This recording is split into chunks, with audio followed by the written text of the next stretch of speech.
تخيل معايا السيناريو ده، عندك ابليكيشن تداول أسهم أو لوجستيات تتبع سائقين أو حتى شات زي الواتساب.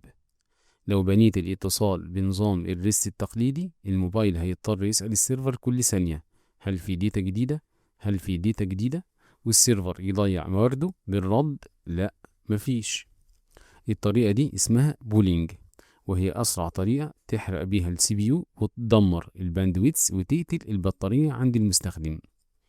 عشان كده أي أركتكت بيصمم أنظمة هاي برفورمانس لازم يتحول من نمط بول ديتا العميل بيطلب لنمط بوش ديتا السيرفر بيبعت فورا أول ما الديتا تجهز.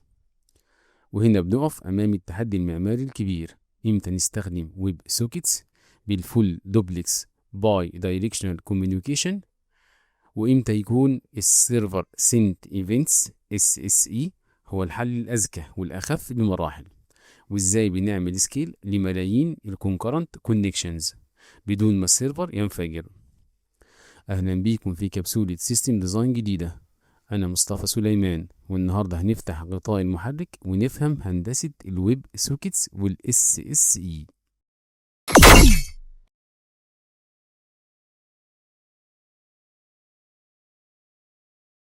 قبل ما ندخل في الويب سوكيتس SSE محتاجين نفهم احنا وصلنا لهم ازاي.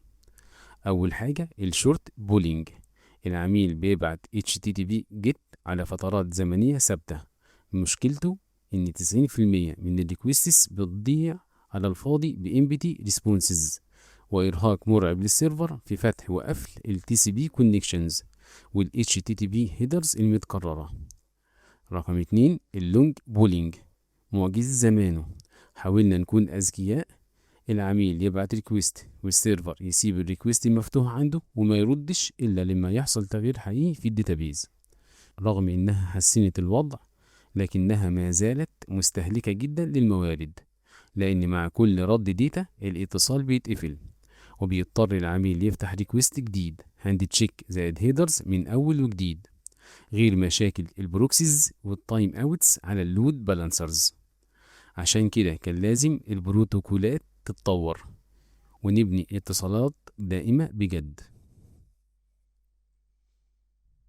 أول حل عملاق معانا هو الويب سوكيتس. الويب سوكيتس مش مجرد أداة فوق ال HTTP، ده stateful بروتوكول قائم بذاته فوق ال TCP مباشرة. إزاي بيشتغل تقنيا؟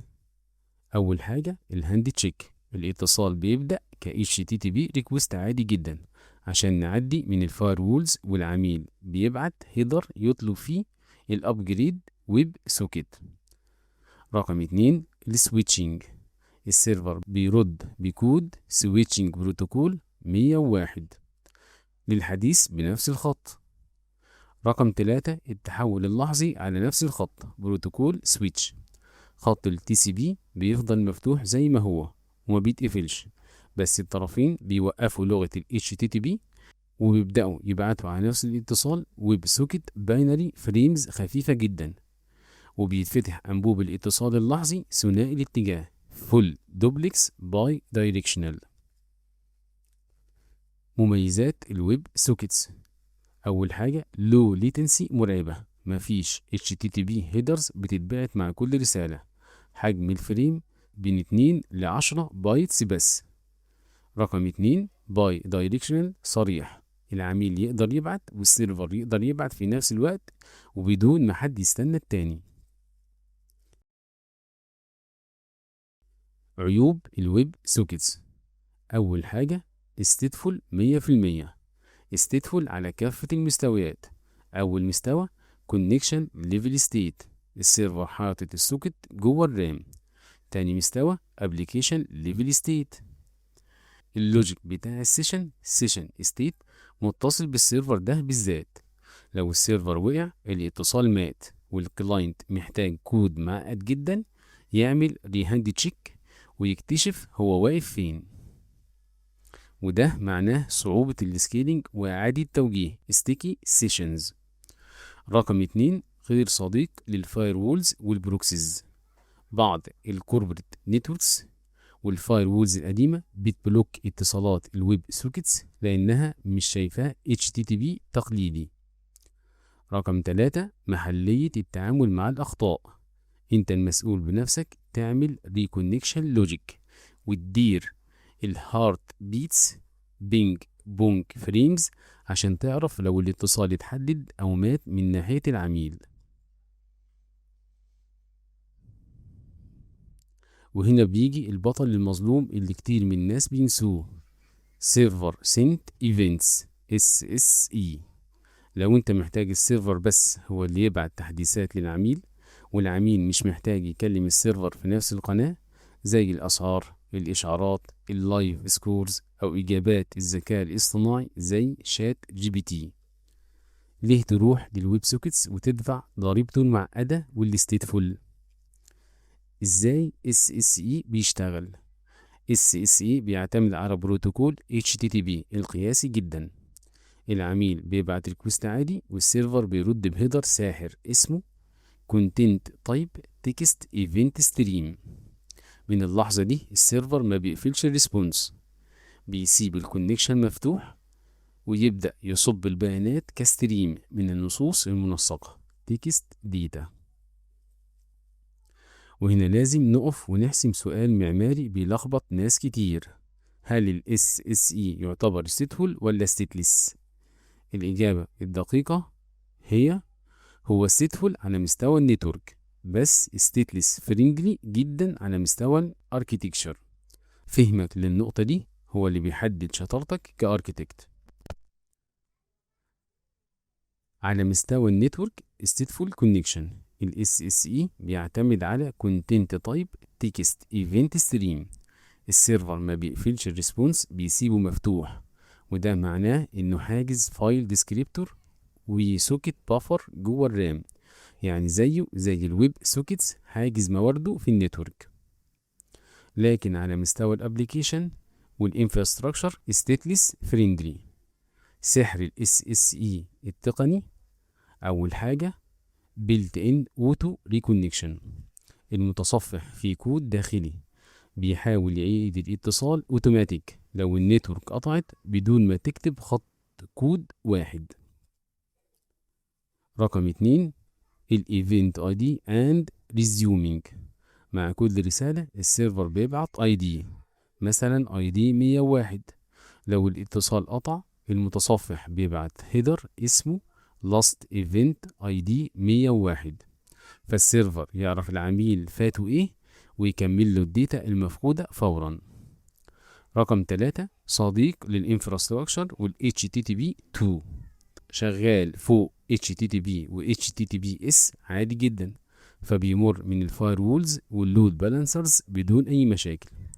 ومع HTTP2 مشكلة الكونكشن ليميت ان المتصفح ما يفتحش اكتر من 6 كونكشنز للدومين الواحد، اختفت تماما بفضل المالتيبلكسينج.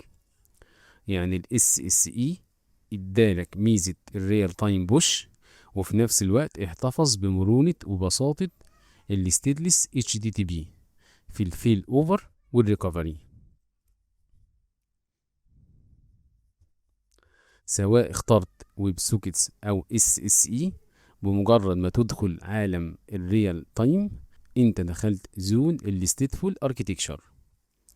السيرفر بتاعك بقى شايل ملايين الاوبن كونكشنز جوه الرام، وده بيمثل تحديين معشوقين لكل سوفت وير اركيتكت. التحدي الاول مشكلة C10M بروبلم. كل كونكشن مفتوح بياخد جزء من السوكت بافر والرام في السيرفر. لو عندك مليون مستخدم فتحوا اتصالات في نفس الوقت، سيرفر واحد مش هيقدر يشيلهم. لازم تعمل هوريزونتال سكيلينج وتوزعهم على مجموعة نودز. التحدي التاني مشكلة الكروس نود كوميونيكيشن الباك بلين. تخيل أحمد متصل بنود 1 ومصطفى متصل بنود 3. لما أحمد يبعت رسالة لمصطفى، نود 1 ما عندهاش أي فكرة مصطفى فين، ولا تقدر توصل للسوكت بتاعه مباشرة. الحل المعماري هنا هو استخدام المسج باك بلين باب صب. بتزود طبقة وسيطة في الخلفية فائقة السرعة زي بليدس باب صب أو ناتس أو رابت ام كيو. لما أحمد يبعت رسالة على نود واحد بترمي الرسالة فورا في الريدس شانل.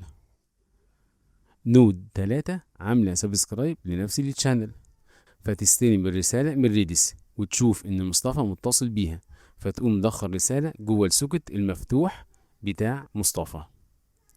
بمعنى آخر، الويب سوكتس والاس اس اي للطبقة الخارجية كلاينت فيسنج، والباب صب للقلب الداخلي كلاستر فيسنج. الخلاصة الهندسية للنهاردة عشان تلخص القرار المعماري وتختاره صح في مشروعك، اختار الويب سوكيتس لو محتاج باي دايركشنال لو ليتنسي كوميونيكيشن. العميل والسيرفر بيبعتوا لبعض بيانات بكثافة وفي نفس اللحظة، زي شات محادثات واتساب، ألعاب أونلاين جماعية مالتي بلاير جيمز، أو أدوات تحرير مشتركة زي فيجما وجوجل دوكس. محتاج تبعت بيانات باينري مش بس نصوص، اختار SSE لو المحادثة اتجاه واحد بس. السيرفر هو اللي بيبعت تحديثات للعميل زي متابعة أسعار الأسهم والكريبتو أو أسعار العملات الرقمية، نتائج المباريات اللحظية، الإشعارات notifications أو ردود الذكاء الاصطناعي المسكوبة كستريم زي شات جي بي تي. عايز بناء بسيط شغال فوق ال HTTP ومحتاج اوتو ريكونكشن وخفة في الانفراستراكشر بدون تعقيدات الويب سوكيتس. ما تنساش تعمل لايك لو الكبسولة دي رتبت دماغك، واشترك في القناة عشان توجه الكبسولة الجاية لدماغك فورا. السلام عليكم ورحمة الله وبركاته.